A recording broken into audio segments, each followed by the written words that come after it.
I am so delighted to see you here. I'm Elaine. I've had lots of requests over the years I've taught yoga about how to meditate. Meditation is one of the best things you can ever do in your life. You will connect not only with yourself, but you will connect with the all that is. And it will absolutely transform your life. We are always rushing around, looking outside of ourselves for the next big thing. We're constantly caught up in so much stuff with our families and our friends and our work and all the other things that life puts our way. But we very rarely forget to connect with ourselves inside and really just check in about how it is we are actually feeling with all these wonderful, maybe, bombardments of things that appear in our life. And I have found that when I started meditating, I was doing an extremely stressful job as a television producer at the time, and I found that actually connecting in with myself every day, even if it was just a few minutes, made a huge difference in terms of my stress levels and in the way that I reacted or responded, is more the better word, to the things that came across in my life. And just to be able to check back in usually made a problem or something that was distressing or whatever it might be just appear far less than it did at the time not checking in with myself, if you know what I mean. So meditation is something that you should really, if anything you take from any of this whole program that Rhonda and I offer, meditation is most definitely the key to a sense of well-being and to help reduce your stress levels completely, very quickly. Which is what, of course, is the best thing you can do for your immune system as well. If you are constantly under a stress, flight or fight mode, your hormones are overdrive, your stress is overdrive, and that is not a good thing to sustain over a long period of time for your general health and well-being. So, how to meditate? Well, you can do it in a number of ways. You can either sit up straight in a cross-legged position, which is what most people normally do, or if you have problems with cross-legged positions, you can always just sit on a chair with your feet flat firmly on the ground. Some people like to do meditation lying down, which is also good, but you do tend to perhaps fall asleep with that. You want to kind of still be maintaining awareness. But at the end of a yoga class, I will show you also after this how to do Savasana properly, which is your lying down meditation posture, which is again the most important posture in yoga in actual fact. And that will allow your whole magic of the yoga practice integrate into the body. But again, it's another form of meditation and it's another form of deep relaxation through awareness. So I like to sit quite often just in half lotus, and I usually have one foot up here, or I do it with the other leg. I like to bring balance into my life, so I don't always favour one side over the other. I find that's the most comfortable because it makes me sit up straight, generally speaking. But if you struggle with sitting up straight, if you find yourself slumping a little bit, you can always put your back against a wall, which can give you support.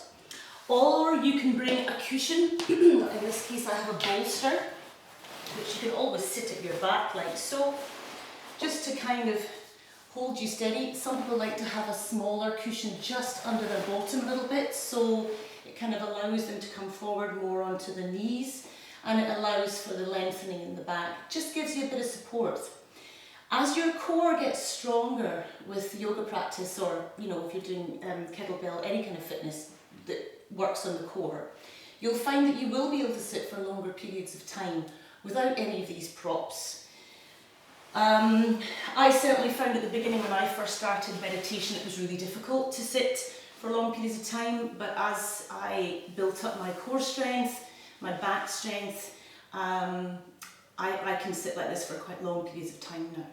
So you can either sit in cross-legged. Some people like to sit in Virasana, which is this position here, where you come in between.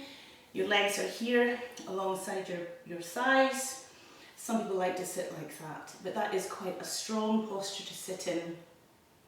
So for a beginner, I would definitely stick with the cross-legged position if I were you. All right, and then the next thing is simply to close your eyes. You can have your hands on your knees if you wish. You can also bring them into a little chin mudra if you wish, bringing the forefinger and the thumb together, or the middle finger and the thumb together. So you can just find yourself with your hands in a comfortable position somewhere, either on your legs or in your lap. Closing your eyes. And then I just want you to start to focus your attention on your breath. So you're breathing in through your nose and out through your nose. And as you breathe in your nose, you want to allow the belly to expand with the inhale.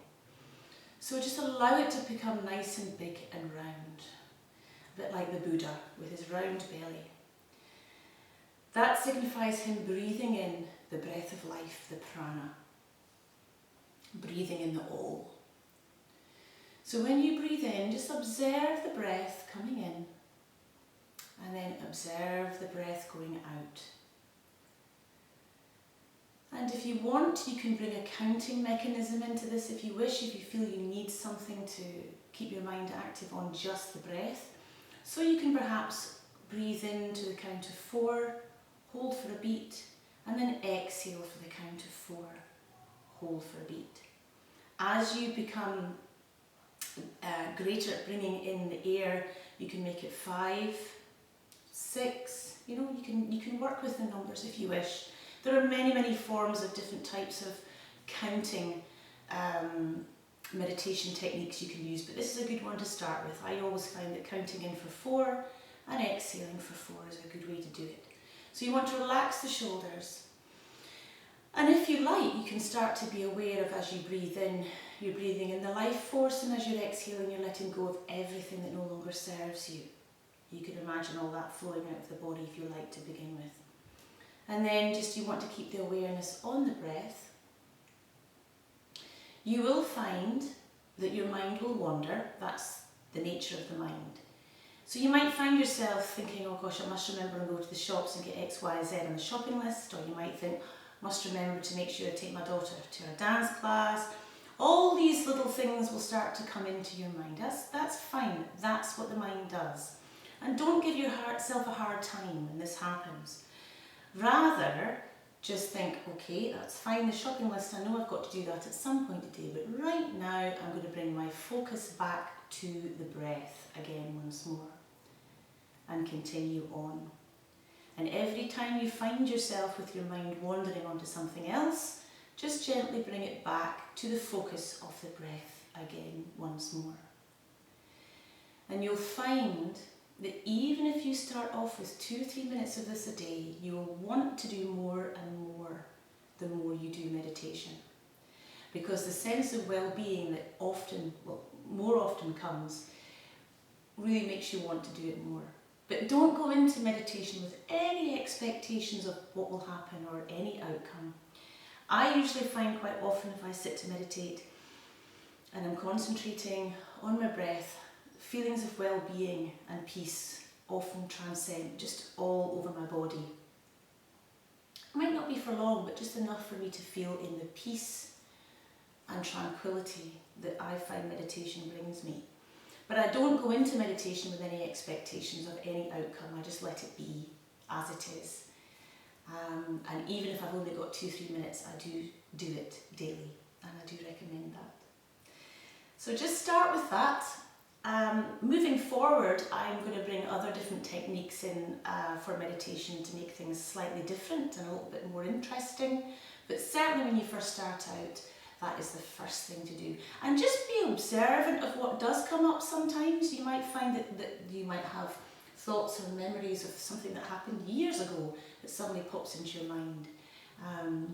And so, if you kind of make a note of that, you can perhaps decide have a look at that, why that particular memory has come up. It might be something like a life lesson that you can now look at from a different perspective, not being so close to the situation at the time. It might help you with something you're dealing with now that you had dealt with back then in a similar fashion, or a way you wouldn't deal with it again. It's quite interesting what comes up with meditation. But focusing on the breath is the best way to start as a beginner. The second thing I want to show you is Savasana, which is what I always recommend after every single yoga class. And it really is very, very simple. It's the same kind of thing. All you want to do is you want to lie down. I always make sure, I always give my yogis a blanket like this. And we have our bolsters in class. But a cushion, anything will do. You don't have to have this either. Quite often people just lie down as normal after class, like so. So you want your arms out by the side, your legs just go where they're going to go. Okay. If you're using the bolster, I'll just show you quite often, particularly if you've got a natural curve in your lower back, putting a bolster under your knees like so. I might get the blanket on so you feel nicely looked after. That just keeps you warm as well, because quite often if you've done a strong yoga class, you can cool down quite quickly. So I just have my yogis lying like so. And the secret really is to completely and utterly let go, surrender, and imagine your body melting into the ground, melting into the ground.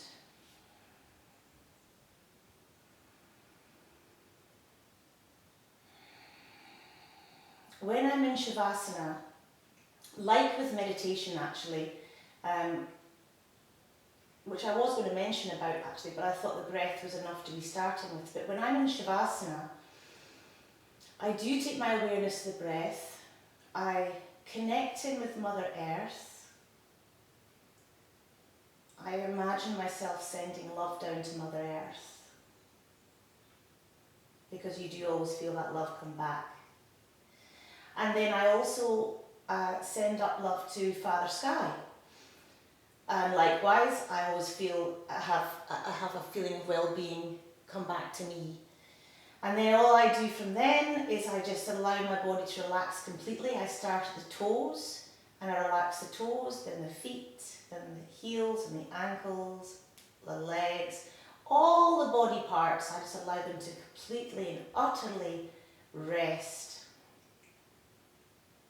And once I've gone through all my body parts, I just relax and take my focus to the breath again once more, and relax with awareness. Some people do fall asleep, but you want to try and avoid that if you can, because you want to try and really be involved with all of the processes that are going on when you fully surrender and let go to the relaxation. It's wonderful. Always give yourself that time. It's really important that you do. And that's it. After however long you want to lie there, you can just roll over gently onto your side. You want to just stay here for a few moments, just to kind of get your awareness back into the room. And then I will slowly bring myself up into a seated position once more, like so. And I usually end my Savasana with a nice Om. And then I feel I have finished my practice. So that's Savasana. So do give yourself that time after every yoga class. It's really, really important. In fact, after any class that you do, it's always good to have a deep relaxation time, even if it's just 5 minutes. It just allows your body to rest, recuperate, and allow the magic and the healing to start to happen. But I do like to connect with Mother Earth, and I do like to connect with Father Sky, but it doesn't really matter. However you see yourself relaxing and surrendering to the all that is will bring you the peace and tranquility that I just can't highly recommend enough. Okay, so good luck with that.